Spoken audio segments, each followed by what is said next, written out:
Okay, welcome everybody. This is the Best of Both Worlds, Heroes and Icons class at WebYeshiva. This is class number, session number 6 out of 7. Next week will be the last class in this series when we will talk about Peanuts, Charlie Brown. This class is. This session is called The Mixed Messages of Barbie. And I don't know about you, but I never heard any rabbi talk about this topic. But hopefully we'll have some interesting things to say. Of course, Barbie fits very well into the heroes and icons theme of this series because we spoke about superheroes, and you could talk about heroes in the Matrix and Harry Potter, of course, being a hero. But Barbie is literally an icon. The difference between Barbie and the other heroes and icons of this series is that Barbie is not associated with a specific story. Barbie is a toy which is designed for the consumer, presumed to be a young girl, to make up her own stories with. So that makes it a little bit different, but nevertheless from the other aspects of the other subjects of this series. But I think there's still a lot to say about Barbie. So I'll just give a brief introduction to the company that owns Barbie, and that's Mattel. Mattel was founded in 1944 or 45. It was named after the two founders, Matt and Elliot. Mattel.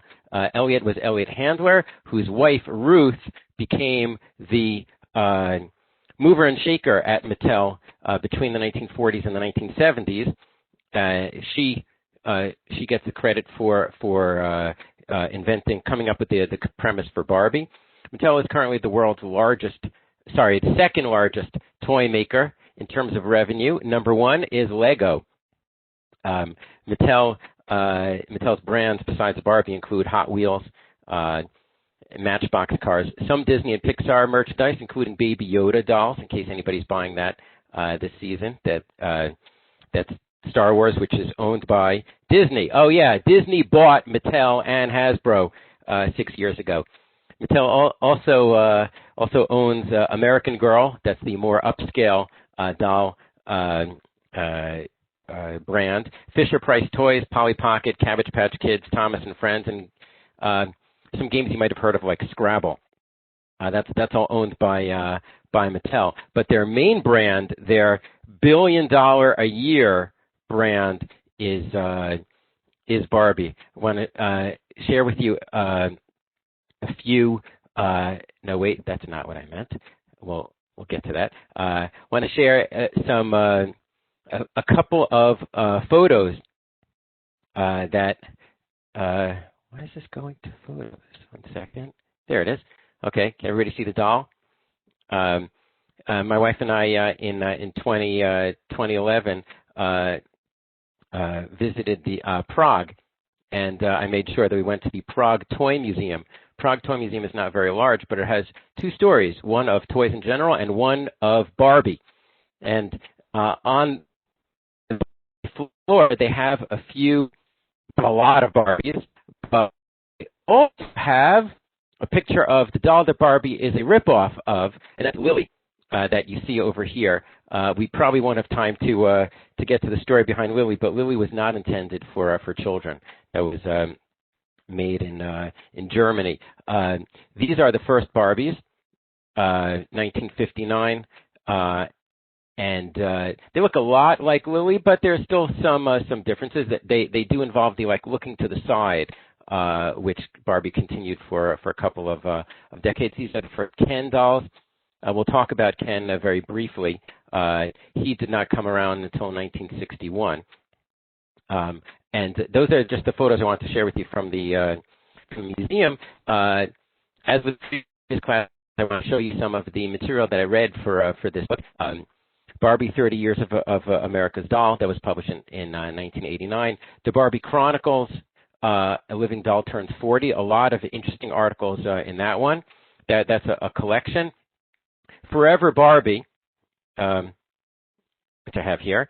This is the book. If you're going to buy one book if you're going to read one book about Barbie, it would be this one, The Unauthorized Biography of a Real Doll. That's if you're going to, that's for sure the most important book. This is a picture book that I read a couple of days ago, The Story of Barbie and the Woman Who Created Her.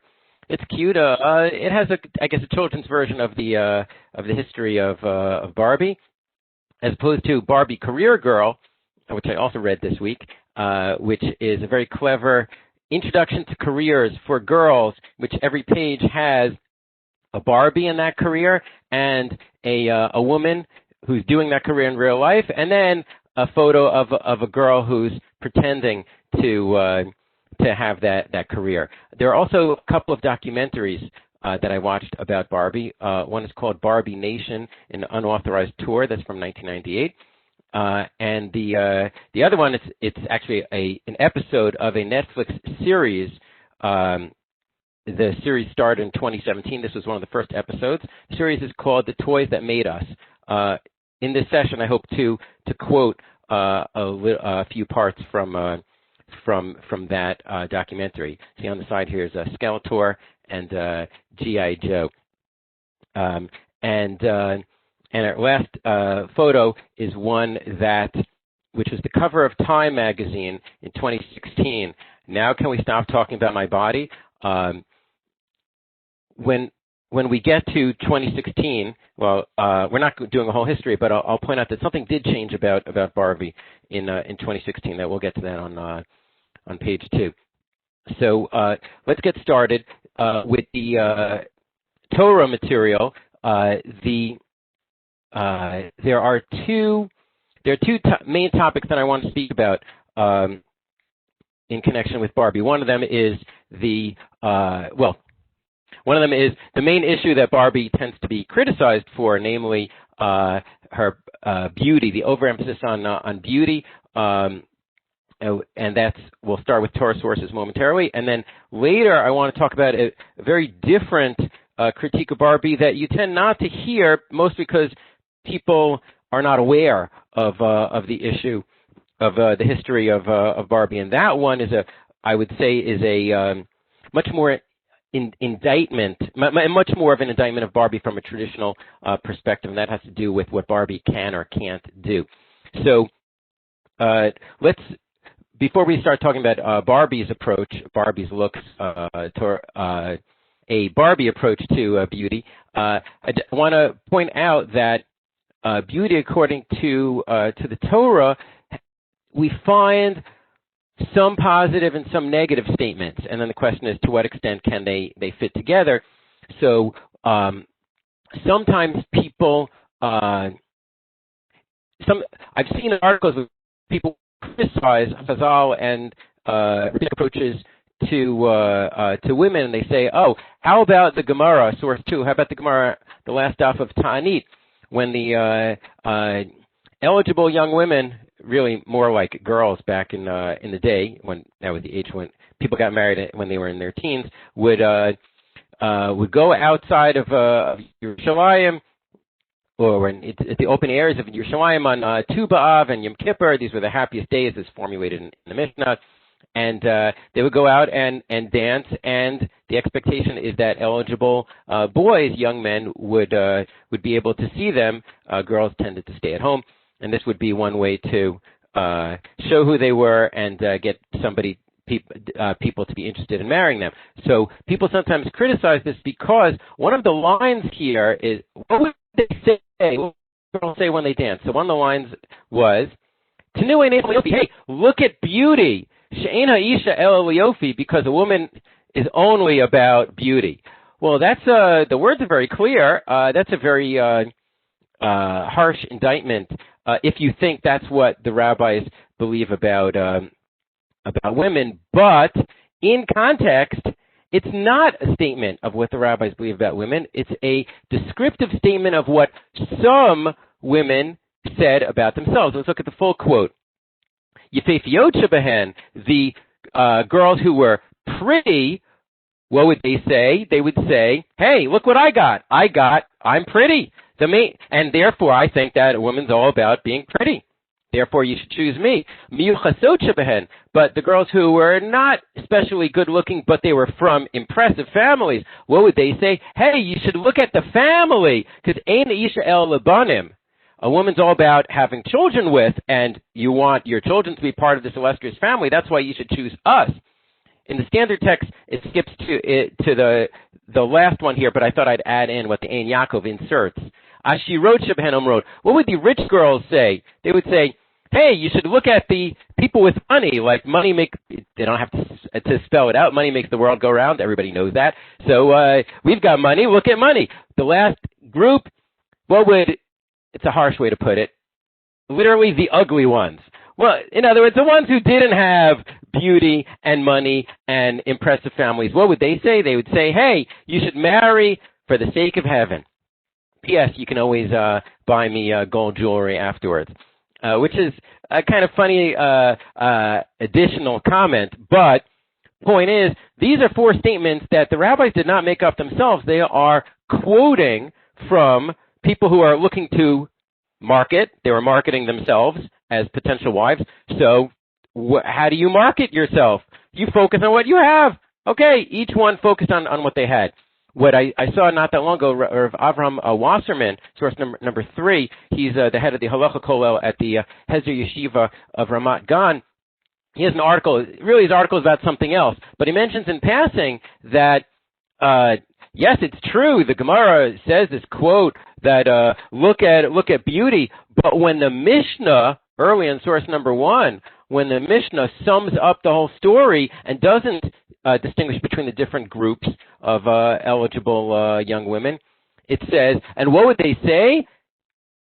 Al titein einecha b'noi, don't look at beauty. Tein einecha b'mishpacha, you should only look at the family. Sheker achein v'heva hayofi, to quote the end of Eshet Chayil, the last parak of Mishlei. We'll come back to this pasuk. Sheker achein v'heva hayofi, grace is false, and beauty is stupid or worthless. Isha yirat Hashem hi titalal. Only the woman who fears God should be praised. So, and it leaves out the others. It leaves out beauty. So Rabbi Wasserman suggests that if you ask the rabbis themselves which of these statements is most accurate, it's not a woman's only for beauty. If the rabbis didn't even quote a woman's only for family, because they don't want to minimize women. But when a boy is looking to get married, and especially back in the days when there wasn't much opportunity for people to get to know each other before they married, so you look at the family, because you're getting married in order to have your own family.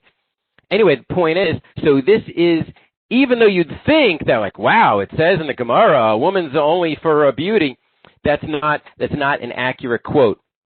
The rabbis themselves did not address this issue, except, little bits and pieces here and there, nothing major. What I think is an important, and I've heard quoted many times, an important Dvar Torah about beauty from a Torah point of view is from the Vilna Gaon, here in source number 4, and that is, he asks, how can it say, Sheker Chen Veheva Hayofi, as beauty is stupid, but don't we find in the Chumash, don't we find throughout Tanakh that some of the great women were also beautiful? So why are they praised for their beauty if beauty is not worth anything? So Vilna Gaon suggests that when it says Sheker Chen Veheva Hayofi, that's if the woman does not have fear of God. If all she has is an external beauty and she doesn't have a valuable interior, then it's like the other pasuk in Mishlei, like a golden ring in the nose of a pig. So then beauty is stupid. But the Isha Yirat Hashem, but if a woman fears God, then the Vilna Gaon says, Hi titalal, she should be praised. Tegam hachein vayofi titalal, she should be praised for her grace and beauty as well. According to the Vilna Gaon, to make all these sources fit together, you just say that the negative statements about beauty are when you're only talking about superficial beauty. beauty that is mirrored outside and inside, then we value the external beauty as well. And nice of our Torah about this that I'm going to skip in the interest of time, but it's in source number 5 from Rebbe Chana Bracha Siegelbaum, the founder and director of the Women's Seminary in Bat Ayin. She contrasts Sheker Chen V'Haval Yofi, and that the Kohanim are commanded to wear special clothes, l'chavod u'tifaret, for glory and for splendor. So she basically comes to the same conclusion as the Vilna Gaon, that beauty is only false and vain when we strive towards its attainment for its own sake. In light of this Torah approach to beauty, I have to say that Barbie does not come across so well, because, as was first pointed out way back in 1964, he was only 5 years old, by William Zinsser, who taught writing at Yale University and Columbia University Grad School of Journalism for many years. He wrote, anyone looking for deeper values in the world of Barbie is looking in the wrong place. With its emphasis on possessions and its worship of appearances, it is modern America in miniature, a tiny parody of our pursuit of the beautiful, the material, and the trivial. Well, it's a good thing that everything has changed since 1964, but, maybe this hasn't changed so much. Notice he says two things, possessions and appearances. Possessions, you know what? Barbie has a lot of possessions. It's not just a Barbie doll. There are many different Barbie dolls, and there are many different products that go along with Barbie. So Dr. Wendy Singer-Jones used to be an English professor and is now a psychotherapist. In her article, Barbie's Body Project, she went into her local Toys R Us store. That's when they still had Toys R Us stores. They had a representative sampling of Barbie. In an entire aisle and a half devoted exclusively to Barbie dolls and products, and then she went through and looked at what exactly were they selling. And she said that the majority, there's a lot of things you can sell that have to do with a doll, but the majority of the products were emphasizing the body in some way or other. Special, aside from her clothes, you can make your style a life-size head of Barbie. There's jewelry, there's a purse set, there's all sorts of things that go along with Barbie, and to be honest, none of them are anything other than skin deep. So you could say, well, come on, that's not fair. Barbie is a toy. And it's a toy that's not just, a stick can be a toy too, but Barbie is a toy that's designed to make money. So, as pointed out in source number 8, an article in Smithsonian Magazine back in 1989, to keep up with the times, Mattel has gone through millions of yards of fabric, and they have to come up with something new every year. So instead of gambling on new toys, Mattel bets on new clothes for old toys, the old toy being Barbie. You could also buy new Barbies. There are plenty of new Barbies. But the idea is that maybe it's not fair to criticize Barbie for having so much stuff, since Barbie is by a made-for-profit company, and how do you make money? You have to keep selling stuff that's associated with your product. So you could say, so that's why, so Barbie is, but it's not that she is materialistic, but the idea is that that's part of the nature of it.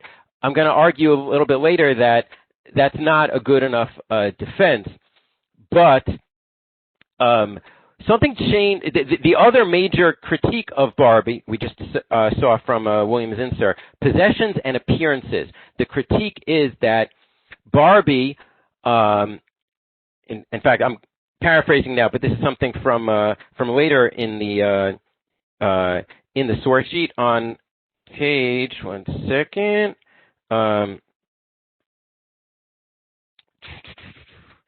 Yeah, this is going to be on the top of page 3. Actually, let's look at page 3 and then we'll go back.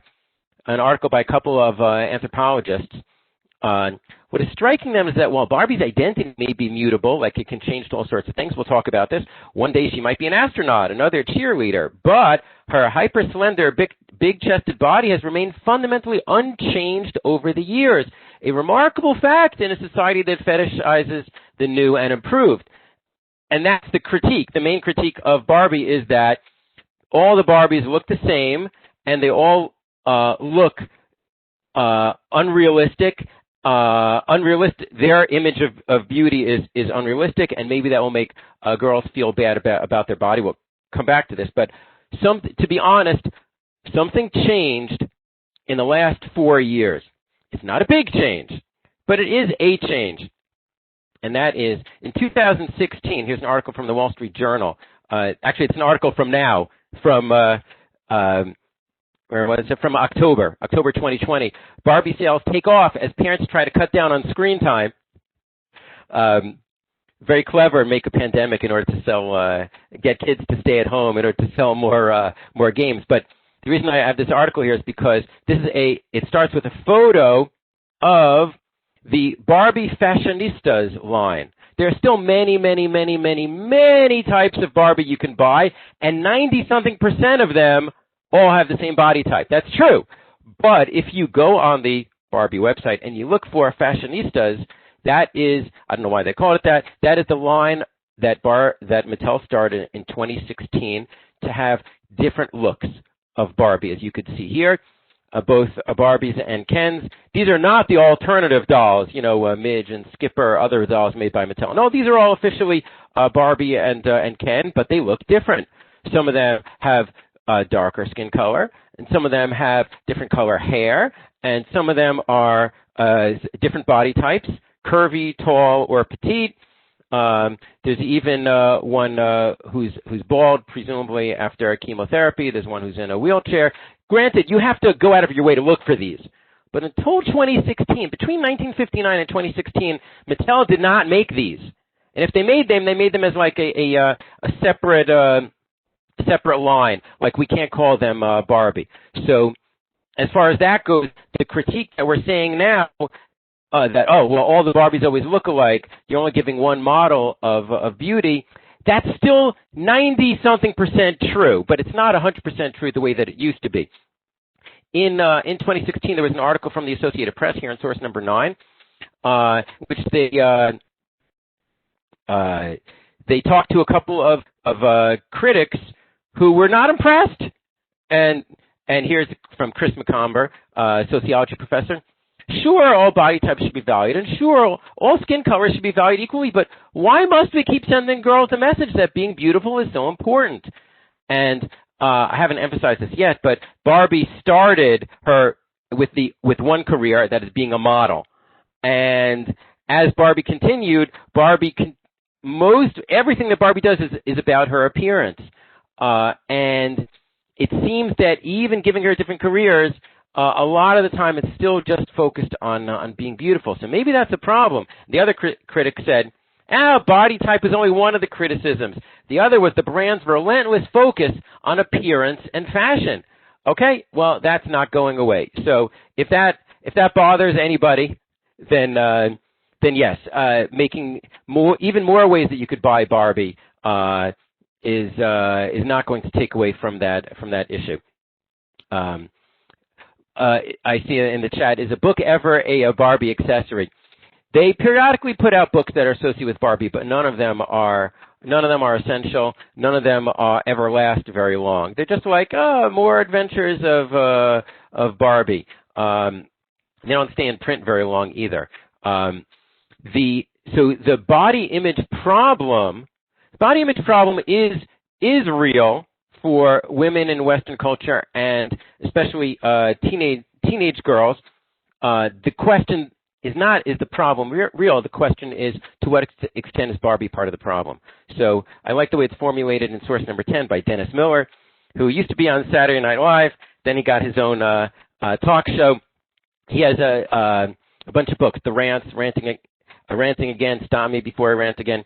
So he says that women in our culture are deluged by mixed messages, and he talks about women's magazines.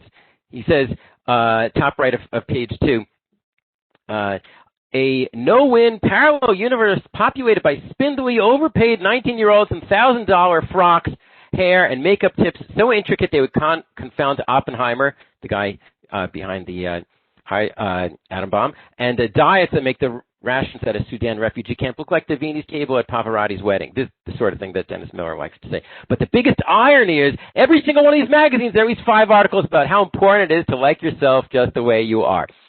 So I thought that was a good point, which is like, it's not very believable if you say like yourself the way you are. P.S. Every image that is of a woman that is shown in these magazines, on the cover and in the articles and in the ads, is not only that of the very, very, very rare type who looks like this one type, but then the images are themselves photoshopped. And how is that supposed to make people feel? I like, especially younger people. I like the cartoon from Doonesbury from 1997, which a teenage girl Alex is talking with Kimberlina, the adult here, and so the girl says, "Look at these models. Wouldn't it be cool to be that gorgeous?" And the adult says, "Well, yes, but what you have to remember is that body type isn't actually found in nature. Becoming the new feminine ideal requires just the right combination of insecurity, exercise, bulimia, and surgery." And the girl says, "Wow, sounds like a lot of trouble. How am I supposed to do all that and fly for the Navy?" I thought that was a clever way of putting in perspective, with humor. Usually when people present this, they present it in a very depressing way. Like the famous book Reviving Ophelia, which is all about the crisis that many teens or preteens girls have about their body image, and only in the most extremes does it become anorexia. But there's a book I have here by Rabbi David Goldwasser called Starving to Live, which is a response by an Orthodox rabbi and therapist to Orthodox girls who develop anorexia because of a distorted body image. He tries to give them positive responses and talk about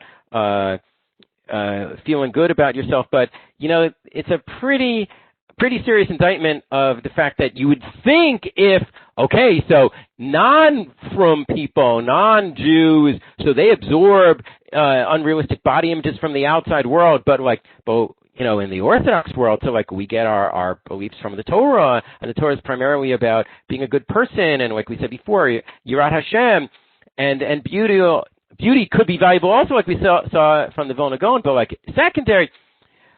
Somebody wrote a doctoral thesis in 2002 called "Orthodox Jewish Women: The Role of Sociocultural and Familial Factors in Eating Disorder Symptomatology," and basically gave questionnaires to a bunch of Orthodox women and asked them what they thought about their body and how they and all sorts of things.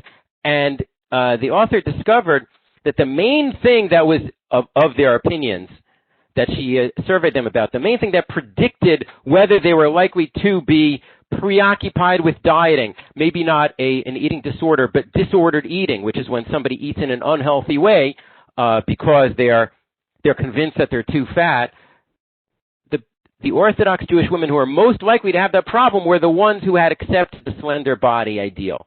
The ones who said, there's only one way to look, and it's skinny, and I'm not skinny, therefore there's something wrong with me, I can't eat normally.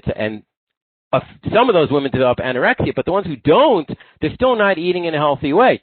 That problem, to the extent that we, non-Orthodox Jews, are part of the Western world, or American world, that's definitely a problem. The question is Barbie part of the problem or not?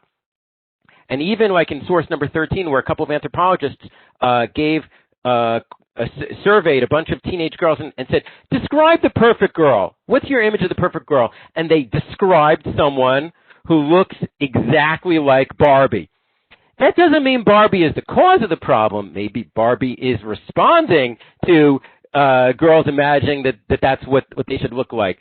But two other anthropologists in source number 14 try to imagine, everybody says, oh, Barbie's measurements are this and that. They mostly just make it up, but these are anthropologists who did a bunch of calculations. And they said it really depends.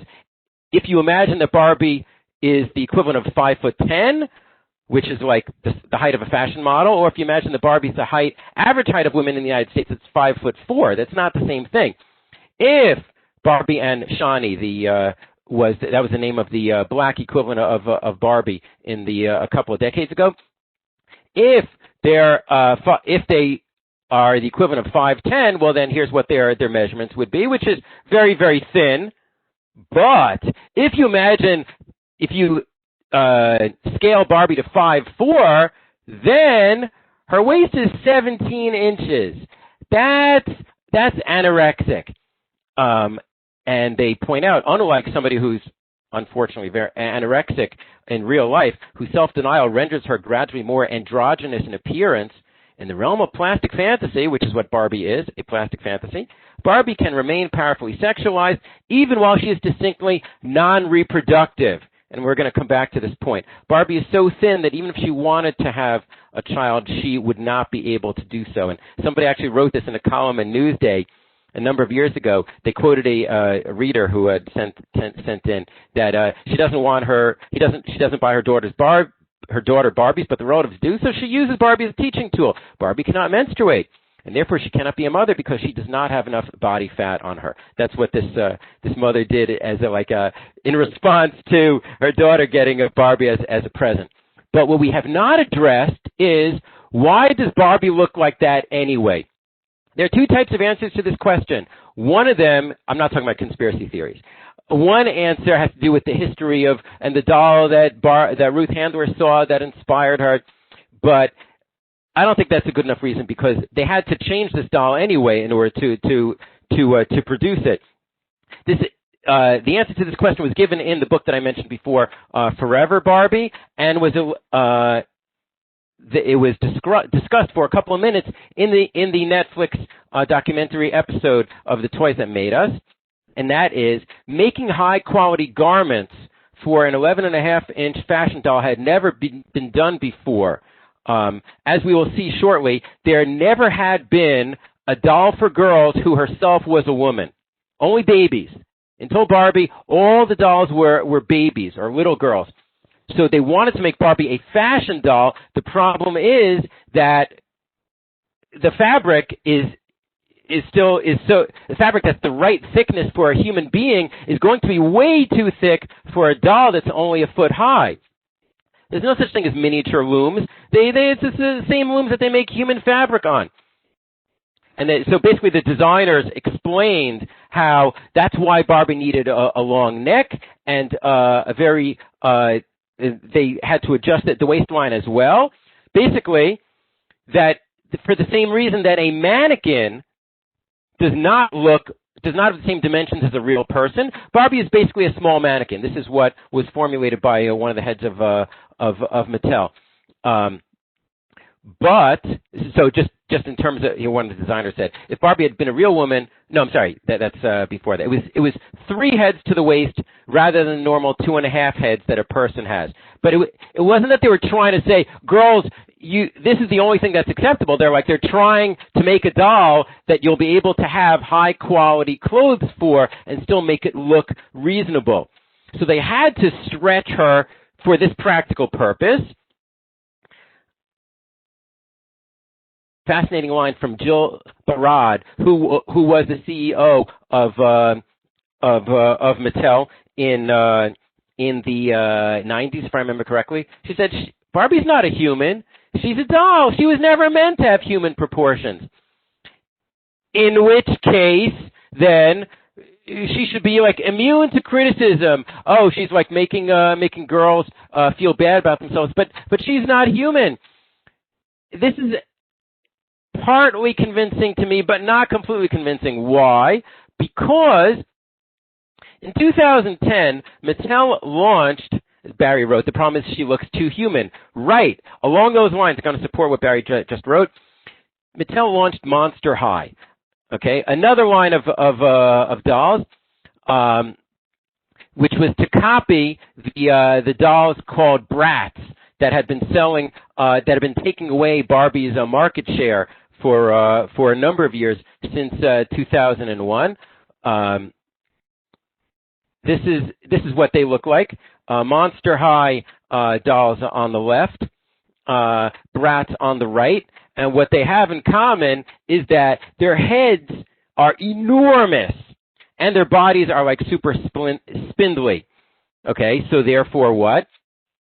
So in source number 17, the journalist Amanda Hess says, why Monster High and Bratz are both designed to have absurdly large heads. I see Barry wrote chibi, right. So it does make it easier to claim they aren't supposed to look human. Like, their heads are enormous. But Barbie was designed to look like a grown-up.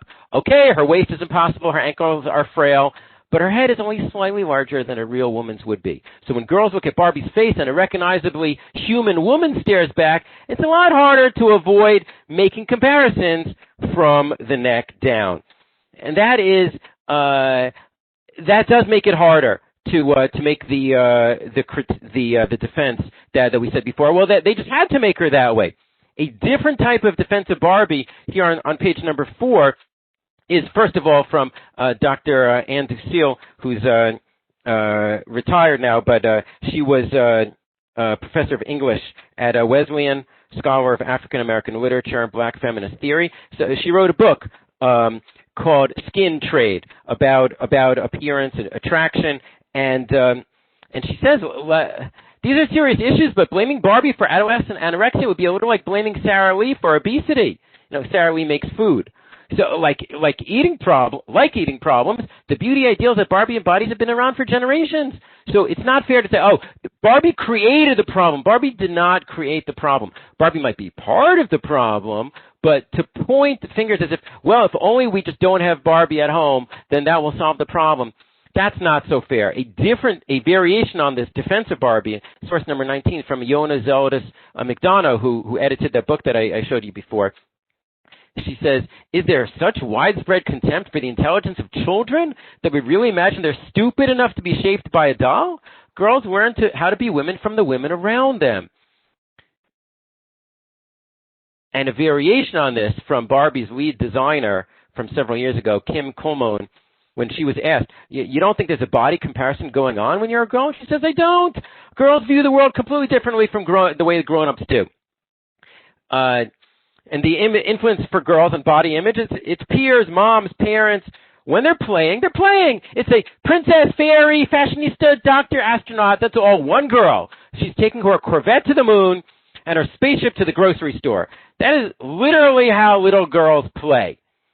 The point is, the issues that bother us as adults about a doll that has only one body image and that's an unrealistic body image, it could very well be that these concerns are not issues that girls, the girls that are the age to play with Barbie, that they would think about. And even when I said before, I held up the book Reviving Ophelia, the age in which girls develop the major body image issues and possibly eating disorders, that's when they're teenagers, and with rare exception, they're not playing with Barbies anymore. So there isn't a clear connection between playing with Barbie and having body issues. So I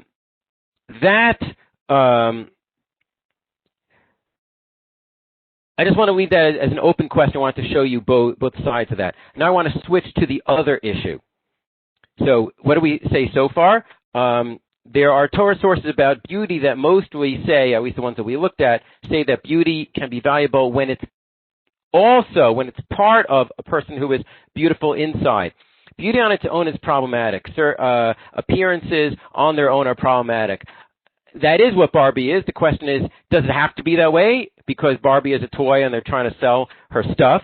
Or could there be some better way? But that is a serious critique from a Torah point of view, that maybe the problem with Barbie is not the way that Barbie looks, it's that Barbie is only looks. A totally different critique is going to be based on something that I mentioned earlier. I'm skipping to source number 23. Dr. Marilyn Ferris-Motz, who is a professor of popular culture, emerita, at Bowling Green State University, which is the only American institution to have a department of popular culture. So she pointed out, from the middle of the 19th century to the middle of the 20th century, a time when innocence, maternal instinct, and domesticity were highly valued in women, baby dolls were the overwhelming favorite of girls and parents. Girl playing with her baby doll reflected both the childlike innocence and maternal nature attributed to the ideal woman. These dolls represented cultural values to adults and taught them to children. Motherhood was the central experience in a woman's life. 19th century through basically the middle of the 20th century. By the late 20th century, due to a lot of factors that we don't have time to go into right now, American society had shifted its focus from woman as mother to woman as sexual and social being. Accordingly, it became more popular. Accordingly, girls were happy to switch when Ruth Handler, who created Barbie, gave them a choice that they never had before. Instead of playing with a baby doll, you can play with a doll which is an adult, a woman. So what's the difference? Ruth Handler just said she liked the idea that a girl could fantasize about the woman that she's going to be. Dr. Motz suggests when a girl plays with a baby doll, she becomes in her fantasy the doll's mother. She talks to the doll. Okay, so she's the mom and the doll is the baby. But when playing with a Barbie doll, the girl becomes Barbie in her own mind. So through the Barbie doll, the pre-adolescent can engage in role-playing activities. That's a shift. That's not necessarily better or worse, but it's a very different approach. It's a very different type of play. Hold that thought, that Barbie was the first doll for girls, that successful doll for girls that was a woman. And that's why, by the way, the executives at Mattel at first did not want to have that doll. Nobody would buy it. And the buyers at the Toy Fair in New York in 1959 did not want to buy it, and moms originally did not want to buy it. But once they started getting the word out, then it became this huge bestseller, basically already back in 1959. Hold that thought. Let's talk briefly about a woman's independence according to Halakhah, and then we'll contrast it with a woman's independence according to Ruth Handler. There's a lot to say here. I have a separate shiur about roles of women and men that we're not doing in this context, but Rabbi Dr. Abraham Twersky, whom I will have a lot more to say about next week when we talk about peanuts, in his book about spouse abuse, The Shame Born in Silence, he says something I never saw anybody else say, but it makes sense. He points out that according to Halakhah, the mitzvah of procreation, pruruvu, is incumbent only on males. There's machlokes in the Gemara, but we paskin like that. Although she's encouraged to marry, a woman halakhically may elect to remain unmarried. So far, so good. Rabbi Twersky suggests Torah law is psychologically sound. Remember, he's a psychiatrist. The fact that a man is required to marry and have children, but that a woman is permitted to choose otherwise, indicates that it's possible for a woman to feel fulfilled even without marriage, whereas this is not true for a man. A woman may decide that she wishes to have a family and be a wife and mother. When was the last time you heard an Orthodox rabbi say that? A woman may decide. It's certainly her right to choose. Raising children, indeed a noble, worthwhile cause. A woman who does this has every reason to have a sense of self-worth, but she doesn't have to. Meaning a woman who chooses to get married, part of the deal in Halakhah is that she agrees that she's going to help her husband fulfill the mitzvah of pruruvu. But if she chooses not to get married, which until recent times was never really a viable option in practice, but from a halachic perspective, if a woman chooses to exercise her option not to get married, she's not doing anything wrong.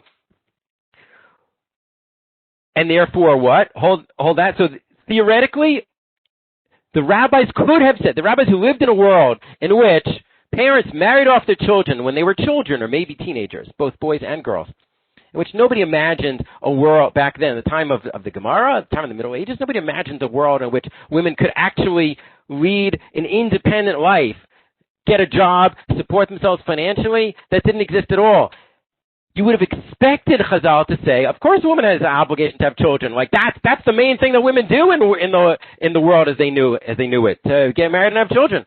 They did not say that. There are some positive statements about that in Chazal, but halachic obligation, absolutely not. And the one who plays this out is Rabbi Saul Berman, who taught my wife Yocheved and has taught many students at Stern College for Women, as well as at Columbia University School of Law. He used to be the rabbi of Lincoln Square Synagogue, and in his now classic article in Tradition in 1973, he says that it's very striking, the absence of a specific role definition for women. Had the Torah intended to preclude, to rule out for women all roles but that of wife, mother, homemaker, the means of doing so were easily at hand. The law, the Halakhah, clearly prescribed the obligations of a husband to his wife, obligations of a father to his child, the obligations of children to their parents. That's all very, very clear in Halakhah. The Halakhah could have made mandatory for women marriage and procreation and household duties, and yet the Halakhah does not mandate for women. It does not mandate marriage, nor procreation, nor specific household duties. So that's all clear. Rabbi Berman has a theory that's why women were exempted from mitzvot aseh shazman grama, a bunch of them. Not all, but a bunch of them, a bunch of positive time-bound mitzvot. He suggests that the primary category of mitzvot from which women were exempted were those which in practice would either mandate or make urgently preferable a communal appearance on their part, and Chazal did not want to require women to leave the home. They didn't require women to stay at home, but they didn't want to require them to leave the home. So, fascinating ending of this part of his article. It may very well be the case that throughout most of human history, there were no alternatives practically available. Like, if your parents married you off when you were a teenager, then who cares that theoretically you could stay unmarried? You didn't live in a society in which anybody stayed unmarried. Okay, it was only theoretical. But are we to assume that the Torah did not foresee current developments? The exact opposite. The Torah specifically intended to keep alternative options open in expectation of a time when they might become possible. Most of human history, women did not have the option, practically speaking, of leading an independent life, getting educated, getting a job, not being married. And you know what? Now that we live in a time in which that is a viable option on the practical level, guess what? It turns out the Halakhah never required women to get married. Okay, so it's, as Rabbi Berman himself says, that it is clear that our continuation as a people has depended upon this voluntary selection by women of this role of wife, mother, homemaker. Okay, we still need, somebody has to have kids, somebody has to raise kids, but there are more options these days. Anyway, that is a quick summary of a woman's independence according to Halakhah. Most women are presumably, in Orthodox circles, are presumably going to get married, and most of them are presumably going to have children. But for those few who want to opt out, that's halakhically acceptable. In contrast, that's a woman's independence according to Halakhah. In contrast, a woman's independence according to Ruth Handler, the inventor of Barbie, who stayed at the head of Mattel for 30 years. She says something which at least theoretically sounds great. The little girl could be anything she wanted to be. Barbie always represented the fact that a woman has choices. We saw this through the title of one of the books, the picture book, Barbie Career Girl. Oh, and there are so many careers that Barbie has. It's really amazing. That on its own could be a good thing. But now let's look. I want to share with you a totally different critique of Barbie from the one that we mentioned before about appearance and overemphasis on beauty and body image. For this, you have to know something of the history of Barbie, and let's look at it right now based on the book of M.G. Lord. Before the divorce epidemic that swept America in the late 60s, Barbie's universe and that of the suburban nuclear family were light years apart. There were no parents or husbands or offspring in Barbie's world. She did not define herself through relationships of responsibility to men or to her family. Skipping a bit, based on her first wardrobe, she earned her keep modeling and designing clothes. True, she had a boyfriend, but he was a mere accessory. Mattel, in fact, never wanted to produce Ken in the first place, because male figure dolls had been losers in the marketplace. But consumers, a.k.a. girls and their moms, so pushed for a boyfriend doll that Mattel finally released Ken in 1961. That's why he postdated Barbie by 2 years. But what is Ken? Ken is not Barbie's husband. Yes, they sell fantasy wedding outfits on the Mattel website. Fantasy wedding Barbie, fantasy wedding Ken, but never any Barbie as wife or husband. Barbie and Ken are never called wife and husband, according to Mattel. Back to the documentary, Jill Barad, who was the CEO at Mattel, Barbie can't have a baby. The reason Barbie can't have a baby is because Barbie can't get married. Why can't Barbie get married?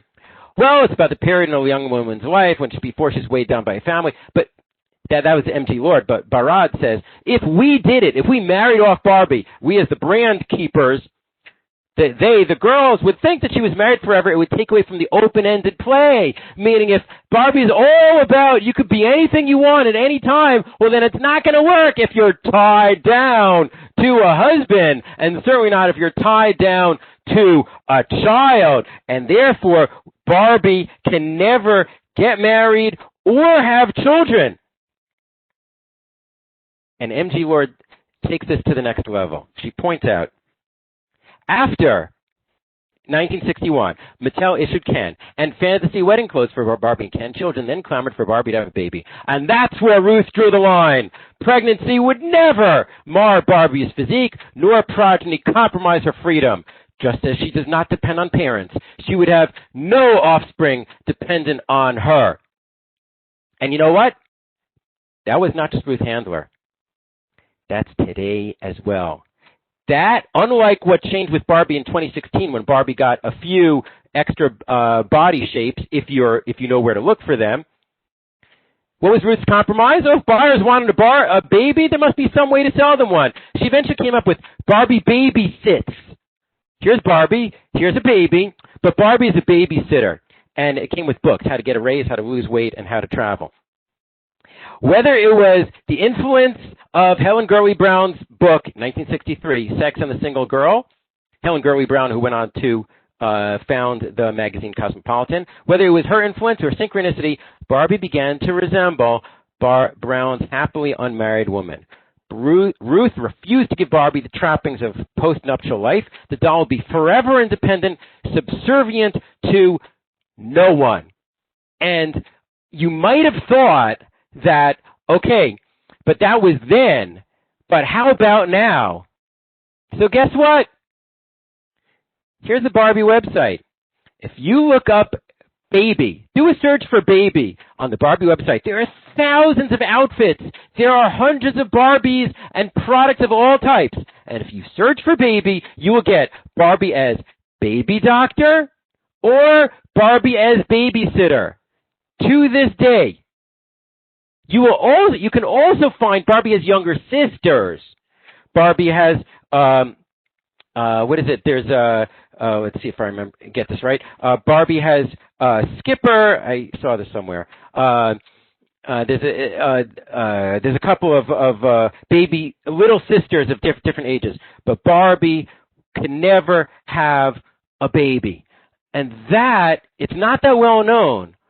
But this is from a Torah perspective, from a Jewish traditional perspective, this is a limitation of Barbie.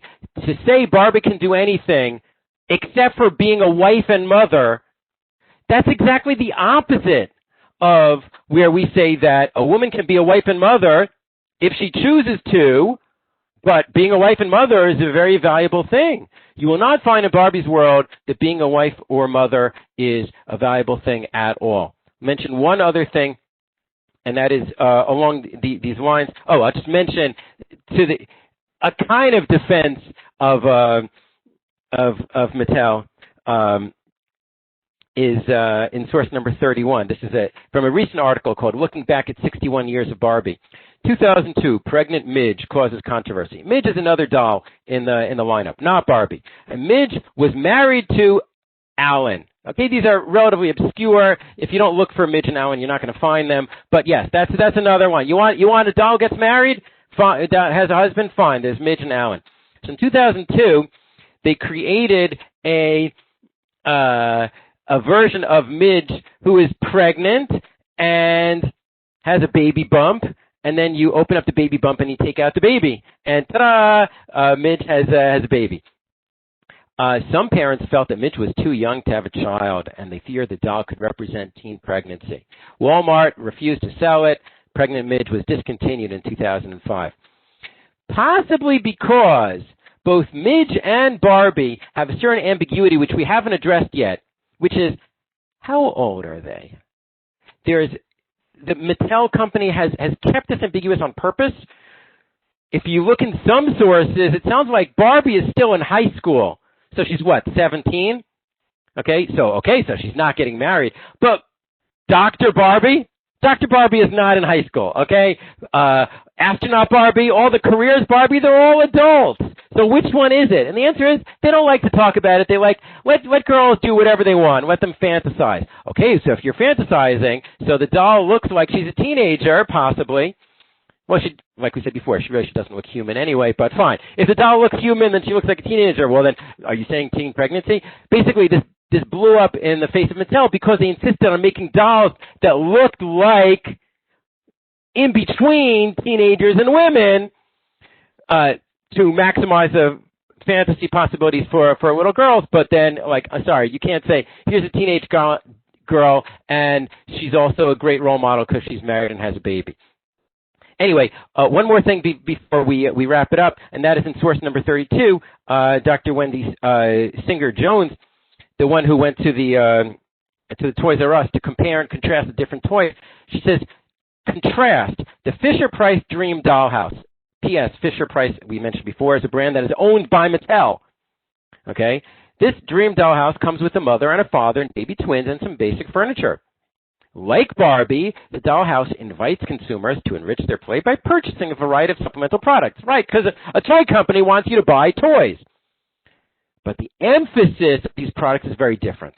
And this, to some extent, goes back to what I said before. Like, can't you say, well, the reason why Barbie is so superficial is because it's all the company, it's a for-profit product. They want to sell you stuff.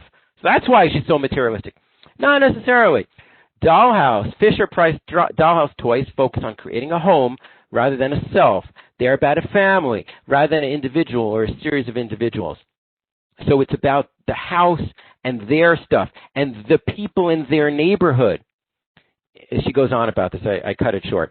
In a sense, the difference between the two product lines is the difference between mutuality and narcissism. Oh, yes, Barbie does have a dream house, but the Barbie dream house is all about Barbie, as the title suggests.